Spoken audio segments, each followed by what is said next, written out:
국민이 진정으로 원하는 선택지를 만들겠다. 창당 10주년을 맞은 정의당의 각오입니다. 정의당은 12구 참사에 대한 국정조사를 가장 먼저 요구하기도 했는데요. 정의당 이정미 대표와 이야기 나눠보겠습니다. 안녕하세요. 네, 안녕하십니까. 네. 실은 당선 직후에 그 인터뷰 일정을 잡으려고 하다가 네. 이태원 참사, 12구 참사가 벌어지면서 취임식도 취소하신 것처럼 저희들도 인터뷰를 모실 수가 없었어요. 당선 직후 지금까지 어떻게 지내셨습니까?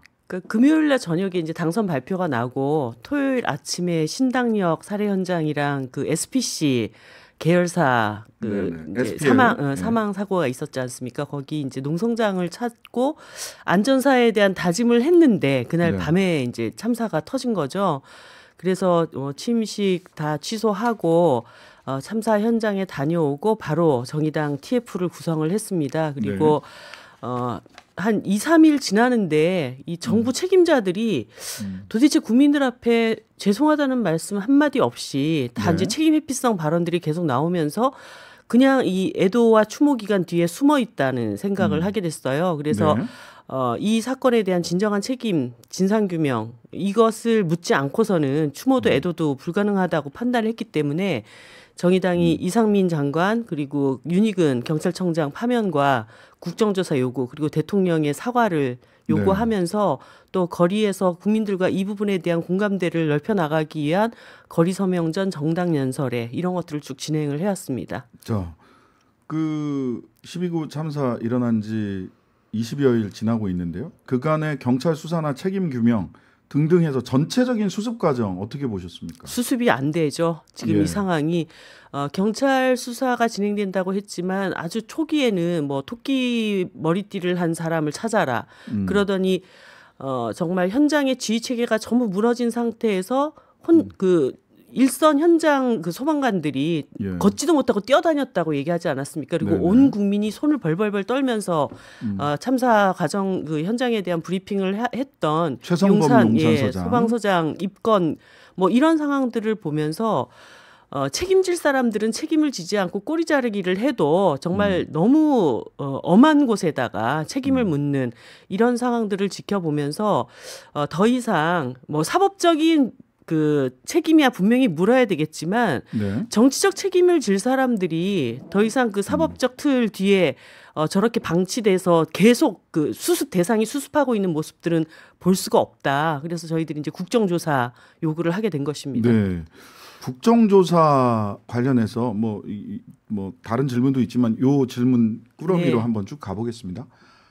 국정조사 관련해서 정진석 비대위원장 만나셨죠? 어제 만나셨나요? 며칠 전에 며칠 보셨죠? 전에 만났습니다. 그다음에 김준표 의장도 보시고 결과적으로 그 뭐 여론이 더 비등을 해서 국민의힘이 받아들일 수 있는 여지가 뭐 아주 없지는 않지만 결과적으로는 국정조사 요구서를 낸 야당 181석, 그다음에 김준표 의장의 결단 뭐 이런 것들이 필요한 시점까지 온 게 아닌가 싶은데 정진석 비대위원장 만나보니까 설득하실 수 있을 것 같아요?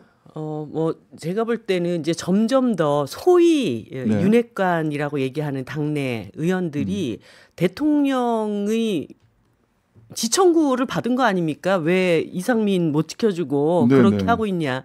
이러면서 이제 더 목소리를 내기 시작하면서 충성심 경쟁을 하고 있는 이런 상태에 뭔가 좀 합리적으로 이 국정조사는 좀 불가피하지 않냐라고 하는 그런 목소리가 이렇게 잦아들고 있는 그런 상황인 것 같습니다. 근데 제가 좀 말씀드리고 싶은 것은 그때 정진석 비대위원장이 계속 경찰이 수사하고 있는데 국정조사하면 수사 방해다 이 말씀을 하셨어요. 그래서 수사 방해입니까? 네, 그래서 제가 쭉 뒤져봤습니다. 그랬더니 21대 국회에 들어와서 검찰과 경찰이 이미 수사 중인 사안에 대해서 국민의힘이 국정조사를 함께 추진해야 된다라고 요청한 건이 7건이나 있었습니다. 그러면 자기들 국민의힘의 입장에서는 그것이 수사 방해가 아니었고 이 이태원 참사 문제는 수사 방해가 되는 거냐. 너무나 이율배반적인 말씀이라는 그 얘기를 드리고요.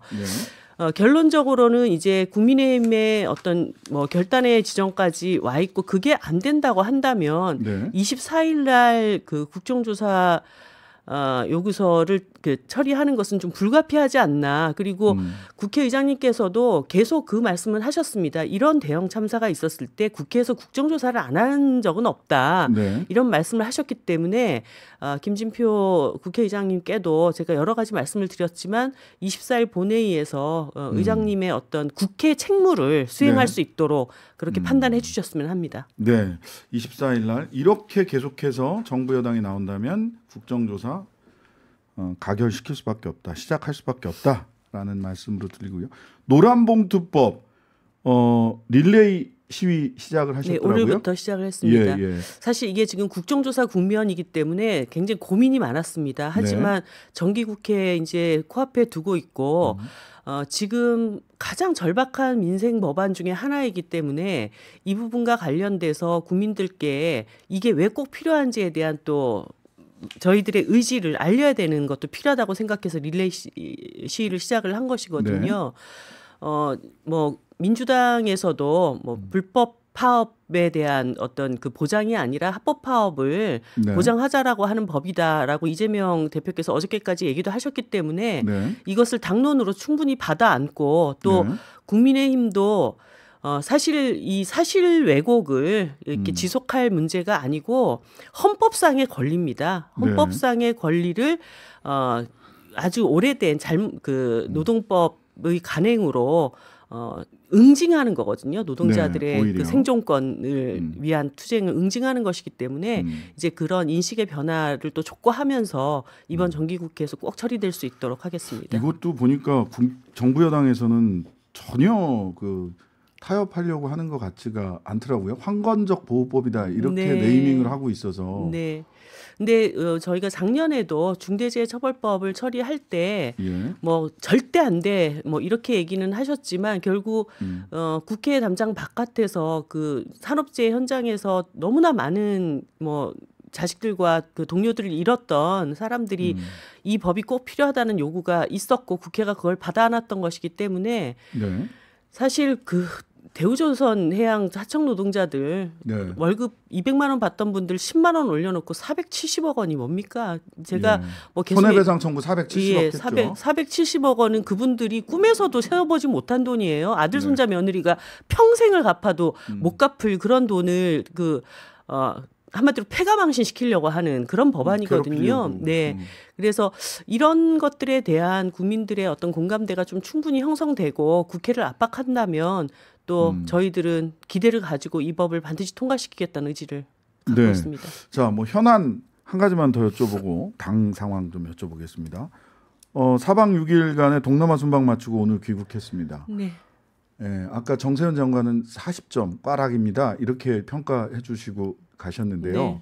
어떻게 보셨습니까? 이번 4박 6일간에. 그 점수를 매기려고 하면은 네. 도대체 이제 그 대통령이 외교 순방 과정에서 어떤 성과를 냈는지 이거를 볼 수가 있어야 되는데 이건 뭐 가기 전부터 언론 배제 문제로 시끄러웠고 가고 나서는 대통령보다 김건희 여사가 뉴스에 더 많이 나옵니다. 그러니까 사실 이게 굉장히 큰 외교 순방, 국가적인 그 외교 행위이지 않습니까? 그리고 중국과의 만남은 3년 만에 이루어졌고 지금 북한 미사일 문제를 해결해야 하는 굉장히 중차대한 시점입니다. 물론 내용적으로 이렇게 좀 들여다보면은 한미일 정상회담 과정에서 미국의 대중국 견제 전략에 한국이 좀 일방적으로 끌려간 이런 느낌도 있고 중국과의 만남에서도 중국과 대한민국 정부가 각기 다른 소리 하면서 아무런 어떤 그 합의점을 못 찾았어요. 합의점을 찾지를 못한 상태에서 우리가 지난 시간 동안 쌓아왔던 수많은 어떤 북방 정책들을 통한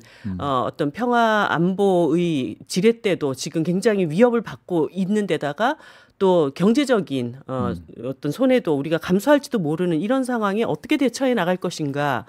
이런 논의를 해도 시간이 부족한데 모든 걸 다 덮었어요. 김건희 여사 건하고 이 언론 통제 건으로. 그래서 정말 이 대통령실에서 이번 외교 순방에 대한 관리가 정말 이런 수준밖에 안 되는 것이었는가. 그 부분을 정말 질문을 하지 않을 수가 없는 상황입니다. 네. 다 덮어버렸다. 예. 뭐 점수를 주려고 해도 그 내놓은 답안지가 없다. 뭐 이런 평가신 것 같습니다. 자. 그 뭐 안팎으로 정의당의 위기다 이런 이야기 하고 있습니다. 지금 그런데 이제 노란봉투법도 그렇고 국정조사건도 그렇고 요건은 어쨌든 민주당하고 같이 손발을 맞춰서 지금 가고 있는데 제3의 선택지가 되겠다라는 말씀을 진정으로 원하는 선택지를 만들겠다라는 말씀 주셨는데 지금 정의당의 위기의 원인 그리고 타겟책의 핵심 말씀해 주시죠. 사실 정당이라고 하는 것은 선거에서 이길 때도 있고 질 때도 있습니다. 그런데 이제 지고 난 선거 그 정당이 네. 그 다음을 향해서 갈 수 있는 이게 체력이 남아 있어야 되는데 네. 제가 들여다본 지금 정의당의 이 상황은 이렇게 체력 고갈 상태이거든요. 네. 그래서 지금은 당대표로서 그런 체력들을 다시 보강해 나갈 수 있는 뭔가 이 대한민국 사회에서 정의당이 왜 꼭 필요한가? 네. 우리가 그 필요한 존재가 되자라고 하는 어떤 다짐들로 다시 이렇게 힘을 내고 희망을 모아 나가는 그런 일을 만드는 것이 이제 가장 중요하다는 생각이 들고요. 네.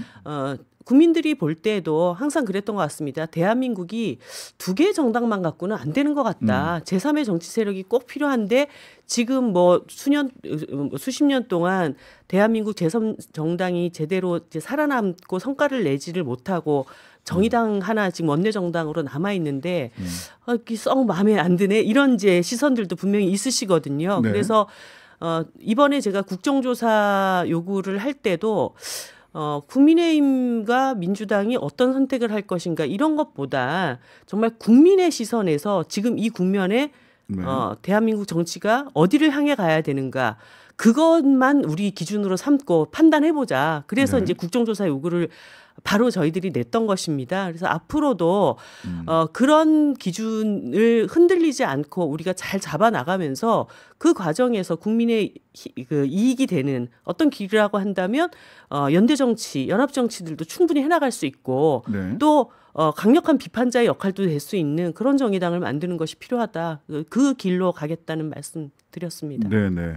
자, 기초 체력이 중요하다. 뭐 모든 뭐 어떤 팀 스포츠에서도 기초 체력은 중요하고 정당으로서는 훨씬 더 중요할 텐데, 자 그러면 이제 국민들이 관심이 있어하는 부분들은 이런 걸 것 같습니다. 이제 실은 뭐 이미 11월 달이기 때문에 내년 초가 되면 총선 구상들을 다 정당에서 하고 실행에 옮기게 될 것 같은데요. 뭐 항상 정의당 진보정당들은 선거 앞두고 정치개혁, 선거제도 개혁 해야 된다. 그런데 나름의 성과를 냈다고 했던 2019년, 2020년 선거를 앞두고 근데 거기서 사실 좋은 성적표를 받지 못했어요. 선거제도 개혁이 있었음에도 불구하고. 내년도에도 선거제도 지금 정치개혁 특위가 있죠 국회에? 네, 있습니다. 선거제도 개혁을 포함해서 정의당의 총선 전략 어떻게 가져가야 된다고 네. 총선까지 책임지시는 당대표죠. 그렇습니다. 사실 정치개혁이라고 하는 요구는 17대 국회부터 계속 특위를 구성해서 굴러왔었고요. 그만큼 네. 이제 대한민국 정치 제도 자체가 문제가 있고 한계가 있다라고 하는 것은 뭐 여야 할 것 없이 다 인식을 하고 있기 때문에 그런 특위가 구성된 거라고 봅니다. 근데 제가 며칠 전에 당직자 전체 모임에서 이런 얘기를 했습니다. 그 맹자께서 하신 얘기 중에 이제 외부적인 환경보다 중요한 것이 내부적인 역량이고 네. 내부적인 역량보다 더 중요한 것은 이제 소통과 단결이다 이런 얘기를 했는데 정의당의 총선 전략이 그런 외부적인 변수들 정치 제도가 변할 것인가 말 것인가 그렇게 목매고 가는 것은 지금 정의당이 취해야 할 태도가 아니다. 예를 들어서 정의당이 지금 지역 기반이 굉장히 많이 이렇게 무너지고 어려워져 있는데 예를 들어서 다음 총선에 저런 지역에서는 정의당이 뭔가 좀 해볼 만하다라고 하는 그런 준비가 되어 있어야 비례정당의 한계도 극복할 수 있는 것이고 또 그런 기대가 생겨야 정의당에 대한 어떤 투표를 그 정당 투표를 할 수 있는 요인도 만들어지는 것이기 때문에 우리 내적인 어떤 준비를 철저히 해나가는 그런 총선 이런 이 기본 위에 그 여러 가지 외적인 변수들을 우리가 잘 정의당의 것으로 구사해 나갈 수 있도록 하자. 그래서 우리가 준비만 된다면 기회는 온다. 이런 말씀 그 당직자들에게 드렸고 저도 총선 전략의 기본을 거기서부터 시작을 하려고 생각합니다. 예. 네, 뭐 당 대표 선거 때도 그런 논쟁들이 있었는데요. 비호감 정당이 됐다. 그러니까 국민들의 마음을 얻는 게 정치인데 뭐 선명하게 눈에 보이는 대표 정책이 뭐냐? 뭐 지금은 이제 노란봉투법 이런 부분에 이제 집중을 하시는 것 같은데 비호감 정당이다. 이 진단에는 동의를 하세요? 제가 국민들께 예. 호감을 주는 예. 정의당을 만들어 보겠습니다. 예. 뭐 호감 가는 정당 네. 이 호감 가는 얼굴로만 되는 건 아니라서 그럼요. 어떻게 호감도를 어떻게 다시 높일 거냐? 네, 국민들한테 정말 저 당이 무엇을 얘기하려고 하는 거고 정말 우리 가슴에 따뜻하게 다가오는 그런 진보적인 정책이다라고 하는 것들을 잘 만들어 나가고 보여드림으로써 극복해 나가야 되겠죠. 이 지나치게 여성 청년 정치에 몰입해 있는 거 아니냐? 노동자 편에서 노동자 편 들어주고 하는 것보다는 뭐 대표를 하는 정의당을 대표하는 의원들이 여성 청년 의원이라서 그럴 수도 있는데 이런 부분들의 인식이 그게 사실이든 아니든 유권자들은 그런 부분을 굉장히 강하게 인식하고 있는 것 같습니다. 예, 제가 이제 그런 평가를 들을 때마다 예. 제 자신에게 굉장히 이제 뼈아픈 부분이거든요. 왜냐하면 이 당이 이렇게 중간 허리가 잘 서 있지를 못하고 예를 들어 비례대표 국회의원들만 계속 탄생했다가 사라지고 탄생했다 사라지고 이런 과정들을 거듭해 왔습니다. 그러니까 재선 의원이 노회찬 심상정 이후에 탄생하지를 못하고 굉장히 이제 불안해 보이는 이런 상태에서 새로운 얼굴들은 들어왔는데 그분들이 이제 낯설게 느껴지는 그런 점들이 있었을 거라고 봅니다. 제가 이번에 당대표가 되면서 그동안 정의당이 뭔가 나로부터 멀어져 있고 낯설게 느껴지는 많은 분들에게 다시 열심히 다가가려고 발로 뛰고 있으니까요. 그런 어려움들을 좀 잘 극복해 나갈 수 있도록 우리 시민 여러분들도 잘 봐주시기 부탁드립니다. 예, 호감 가는 정당 만들겠다는 약속 하셨습니다. 오늘 말씀 여기까지 듣겠습니다. 네, 감사합니다. 정의당 이정미 신임 대표였습니다. 감사합니다.